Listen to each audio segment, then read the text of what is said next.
Hello everyone, welcome to a simple video. No, I'm saying that because clearly the background is not as sort of interesting as usual.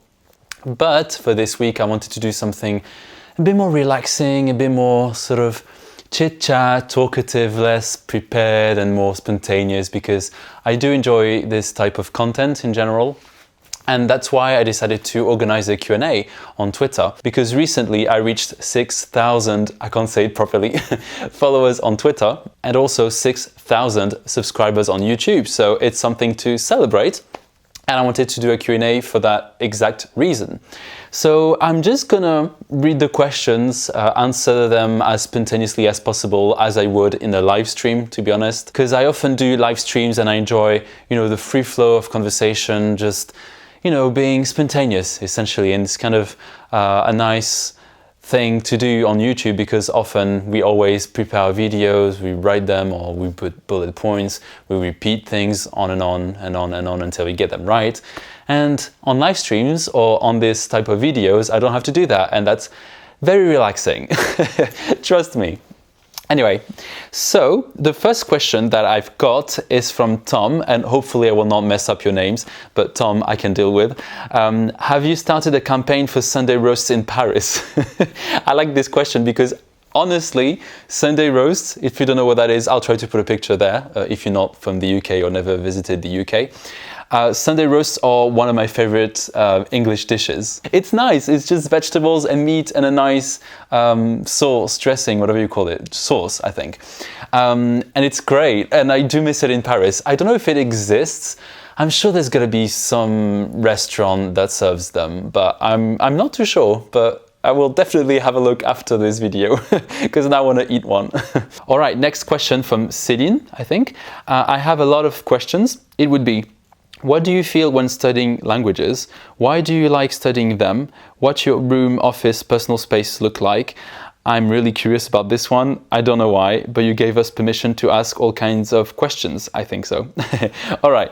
So how do I feel when I study languages? That's a very good question. I feel motivated, I guess. And I feel like I'm being productive. I feel, what else comes to mind? I don't know. I feel really calm as well. When you're very focused and in the flow of doing something, then yeah, I get that kind of energy. I don't know if that was the answer you were expecting, but yeah, I feel all of these things, and sometimes happy, sometimes frustrated. Actually, we should talk about the negative emotions.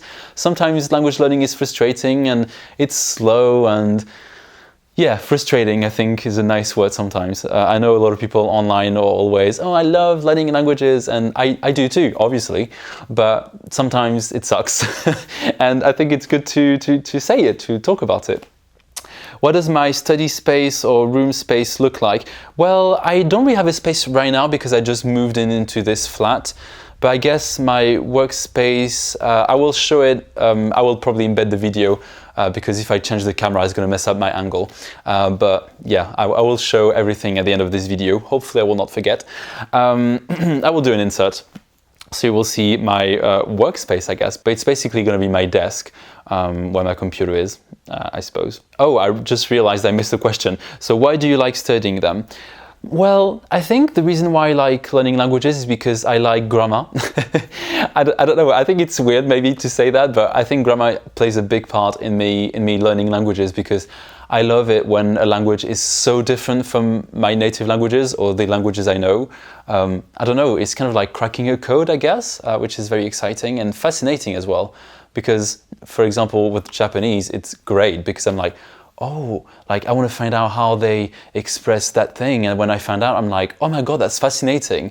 The way they phrase things is so different and it has its own logic. And I find this fascinating. I don't know what you think, but I think it's great. Another reason is obviously to be able to communicate with other people, and when I'm traveling I don't have to use only English. I can sometimes use the local language. Obviously I don't know that many languages, but the countries where I travel, usually I know the language well enough to be able to communicate, or at least sort of get by, I suppose, on holiday, which is nice. And yeah, I think that might be the main reasons, I think. Yeah. Next question from Fat Thor. How did you get started? Do you still learn how you started, or how have you tweaked it? What language do you most enjoy after French? How did I get started? Well, I guess at school, like everyone, I suppose. Unless you consider me being brought up bilingual as language learning. I mean, it's not really, because I learned them at the same time, but I guess it kind of, you know, allowed me to be exposed to the fact that there's people that speak different languages, because I could realize very early on that in France, a lot of people didn't speak the same languages I did, you know, meaning Portuguese.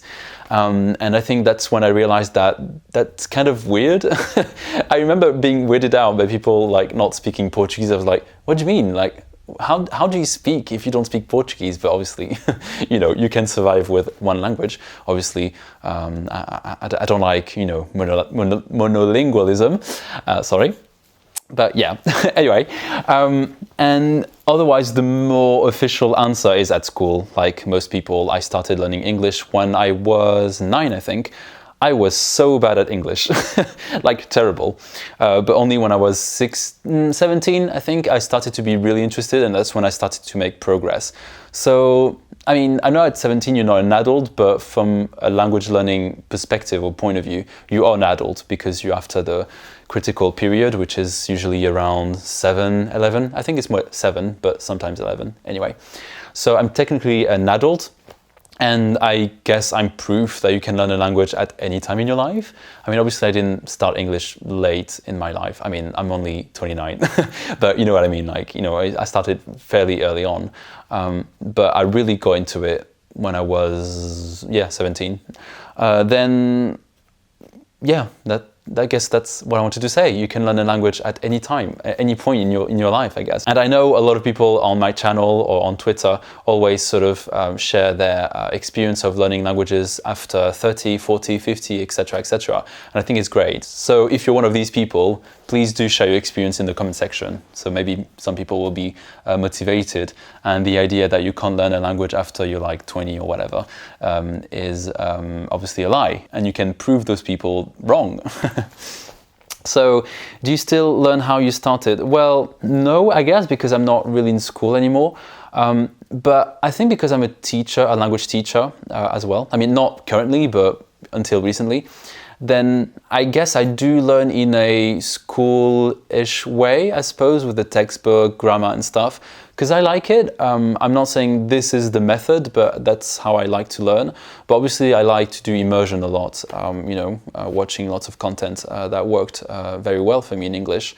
But yeah, I think the way I learn is much more different than the way I used to learn, because I didn't have, you know, I didn't use my phone to learn languages. Obviously, this has been a big change. I didn't have YouTube when I was learning languages as a kid, or at least at university. I mean, we had YouTube, but you know, not the same way. So yeah. Yeah. So what language do you most enjoy after French? I really enjoy Japanese at the moment. That's my that's the language I'm in love with at the moment. We are in a very I don't know, growing relationship, let's say. Next question. So sorry if I mess up the name. I think it's Ilam Norden. What's the one thing that you like, dislike about the French language? I like this question. You guys always ask me questions about French. I love it. So, one thing I like about French, that's very hard. It's a hard question, because it's my language. It's like second nature, so I never think about these things. But I guess one thing I like is, I don't know. It's not really down to the French language, but it's more like the way I can express myself in French, I guess. Like the poetry, the sounds, like the poetry, really. Like, we can be very poetic. I mean, in all languages, I know, but I'm biased. I'm French, right? So obviously I'm going to think French is more poetic. But yeah, I think the poetry would be my answer. Why do I dislike? The spelling, especially some words which have very weird spelling, like a well in French, un puits, has an S, even though it's singular. Who did this? Honestly. And all the other quirkinesses in French, you know, spelling wise, when sometimes, I don't know, you don't know if there's an S or a T or whatever. That's a pain in the ass, not gonna lie. Next question. So Benolius, how long would it take me to walk across the United States all alone? I don't know, let's have a look on Google. So from, I don't know, how big is the United States? Very big, I know. Let's zoom out on Google. Okay, let's go with New York as a starting point. And then San Francisco?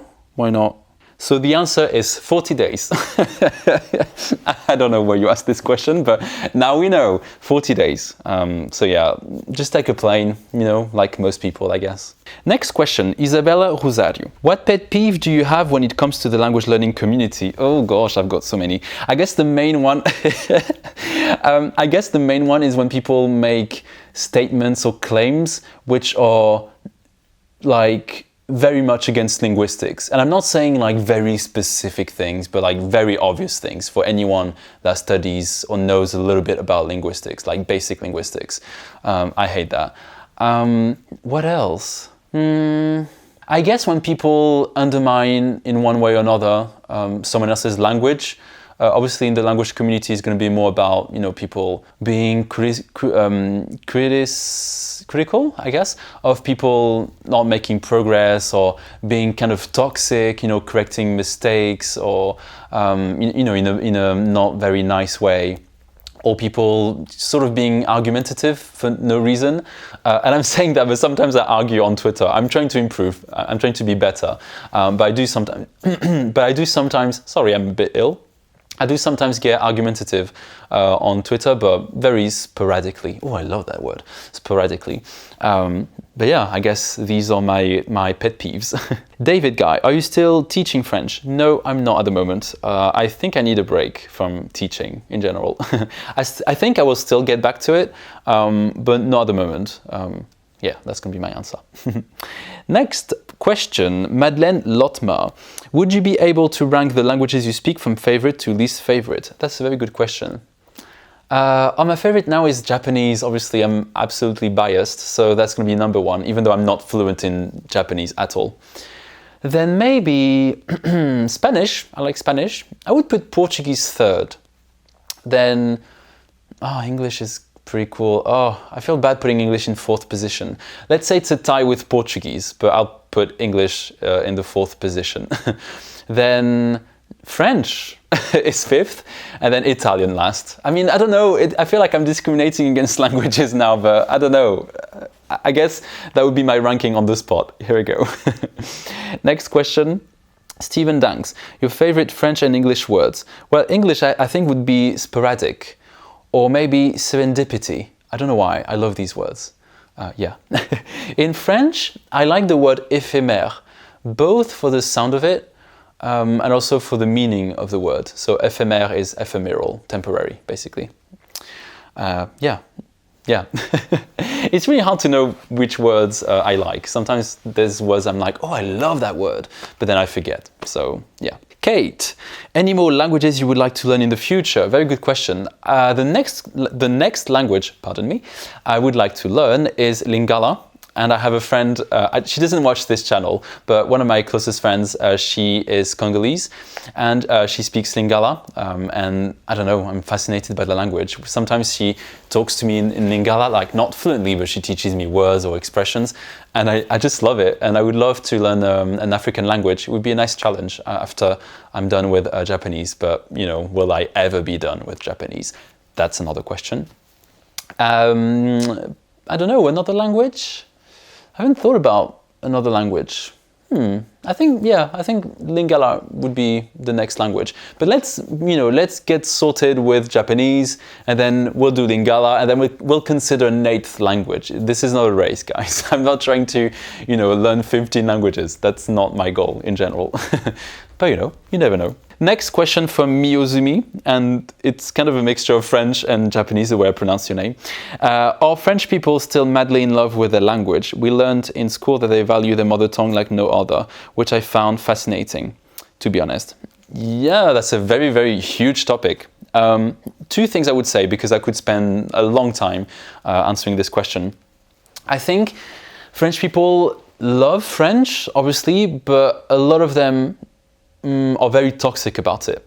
So whenever there's change, you will see, I don't know, just, you know, go on Facebook and find articles about French, like, you know, changing the French language, inclusive writing, that kind of article, and then look at the comment section on Facebook or Twitter, whatever, and just read the answers and you will see what I mean. But French people are very, very toxic. They don't want change. They think so highly of their language. I mean, we think so highly of our language that, you know, any change is like, ooh, no can do, you know.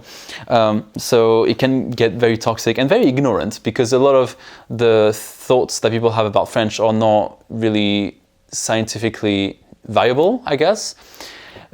It's kind of complicated because obviously you have an emotional connection with your language, so you don't want it to change, you want it to stay the same, and it's kind of yours and you feel like you own it, and I guess you do own it, obviously. But, you know, a lot of people, okay, it's going to be a long answer. Okay, let's go. So, well, I guess the example I will use is the inclusive writing example. So in France, it's kind of becoming common-ish. I tend to see it more and more every day. And a lot of people think it's dumb, it makes the language more complicated. And I think what it comes down to is people being very emotional with French, which is fair enough. But I guess the other side of the coin is that really inclusive writing is not going to damage French like people think, or it's not going to ruin French or kill French, or it's not going to be the death of French in any way, because in linguistics we just think of language in a more objective way, I guess. So we don't think languages die. And my personal opinion, I guess, as someone who has linguistics training, is that whatever people want will be what we will have, I guess. So I don't know if inclusive writing is going to become a thing or it's going to become popular, but you know, I'll just accept it, and I tend to be more neutral. But also, people are like, oh, we can't do this, but it's like, no one is imposing this on you. Like, you might see it online, but it's not like you have to use it. Like, people always complain about how, you know, you shouldn't do this in the language, you shouldn't include English words. But chances are, if you think that way, you know, you won't do the thing you're criticizing, like, you know, using English words. But it's very likely as well that the people around you aren't going to use these words, or like aren't going to use English words in French, for example, or not like, you know, a lot of them, you know, because obviously there's English words in French, but, you know, like when people say, I don't know, awkward, I don't know, in French, like it's an English word, it's not commonly accepted in the French language, it's not like official, but a lot of people use it. That's the kind of example I'm using. I hope I didn't get lost in my explanation. But anyway, so it's very unlikely that if you hate a sort of language phenomenon, that it will be present around you physically. So I guess my point is that, you know, you can speak the way you want, and the way you speak usually is reflected around you, if that makes sense. I hope I made sense. Hopefully I'm not going to be regretting it in the editing part of the process of video making, whatever. I'm using too many words, I'm going to stop. So the next questions are on YouTube this time. So Mohamed Salah, so is there any unpopular apps you would recommend, and do you think Mad vs Japan methods really work, and what is your advice for someone who doesn't like flashcards, and what channels do you use for language learning advice, and if you learned Italian, how much time you think it would take you to reach B2 level? Okay, so unpopular apps, I don't really know off the top of my head. One app I promoted a while ago is Polygloss, and I think it was a good idea. You should check it out. I made a video, no, I didn't make a video, I did a short sort of ad in a video, but have a look at Polygloss. I will put some links in the description box below. If I don't, please remind me, I forget sometimes. But Polygloss, it's on Twitter, on Google, everywhere, I guess. It's pretty cool. Basically, you get given, I mean, at the time I reviewed it, you get 4 pictures, and then you choose one picture, and then you write a sentence about it. And it can be as basic as, it's a dog, to this is my favorite dog. It reminds me of my former dog from when I was young, or I wish I could buy a dog, whatever. You know, you just use a picture as a prompt, and you can write anything, and for however long you want, and then you can get other people to correct you. I think it's really good. It's very, very clever, actually. What do I think about Matt versus Japan? I don't really think much. I mean, nothing negative really. I mean, the concept of massive immersion is not new in any way. It's just become more popular thanks to Matt versus Japan and maybe other people, but I think he's the main sort of face of the mass immersion approach. But yeah, I mean, I used to do a lot of massive immersion when I was a kid without knowing it with English. So yeah, it does work. I don't think it's the only thing you should do, and I think I guess I differ with I disagree with Matt on that one with his method, I guess. Sorry. Is that I think he's a bit too extreme. So I think roughly, obviously I know it's not that extreme, but I think he's basically like only immerse, and me I'm like immerse for sure, but do other things like, you know, study, read, I mean not read, but you know, study, do lessons, learn the grammar, learn vocab off by heart, and I think he does say to do that too, but I don't know, I guess I like to do more different things, like using apps as well. That's another example, and I think you get the idea. So what is my advice for someone who doesn't like flashcards? Do it anyway. I know it sounds like terrible advice. I'm not saying like do flashcards for 30 minutes every day if you really find it boring, but 5 minutes I think can go a long way. It's a nice way to do language learning. And if you find it boring, maybe make sure that the words that you're learning are really important to you. Like you really find them relevant to your life, to you in general. Because if you just learn random words and they're not very relevant, then it's not going to be very interesting. For example, I've got a deck where I add Japanese words as I encounter them. And that means that I create a connection because I've seen these words in context, in a video game, in a film, in a lesson, on a textbook, whatever. And I can also record the voices if it was in a film or a video or whatever. And I try not to do too many words. And these words, when I decided to add them, they were important to me, or they seemed relevant. So I think it makes it easier. Does that make sense? Yeah. But otherwise, there's other ways to learn vocab. I mean, just immersion, you can learn a lot of vocab. I do think flashcards do help, but I didn't use flashcards when I was learning English, and I learned tons of vocab. So it's possible as well. But I think, you know, I think it's a matter of doing as many different things as possible as you can manage. Because if you do flashcards and immersion, then obviously you're learning words, you know, you're giving yourself more chances to learn and remember vocab. So I think it's very powerful together. What channels do I use for language learning advice? Not one in particular. I guess it really depends. The only time I really look for advice is more like resources for languages. But I won't follow someone in particular. I will just go on YouTube and look for resources for Japanese, for beginner, N5 and for resources. And yeah, that's basically the only language I've looked for resources. And if you learned Italian, how much time you think it would take you to reach B2 level? Well, I already learned Italian when I was younger for 3 years, and I reached a very decent level. I think I was about B1, but you know, I speak already Spanish and Portuguese and French, so obviously it's not like a massive, what's the word? Achievement, here we go. So it's not a massive achievement, but I guess B2 level for me would be pretty easy because I've learned it already, so it would come back very quickly. I'm very rusty in Italian right now, but I don't know, if I really applied myself 2 months, it sounds like very little time, but honestly, Italian is so similar to Portuguese, French and Spanish, and I've learned it before that it would be pretty easy, I think. Even when I listen to Italian, I can still understand quite a bit, so yeah. All right, so that's it for the questions. Thank you very much to everyone who sent a question, and that's it. I'm not gonna have any fancy conclusion. I will see you next week for a future video, and have a good weekend, week, whatever. Bye.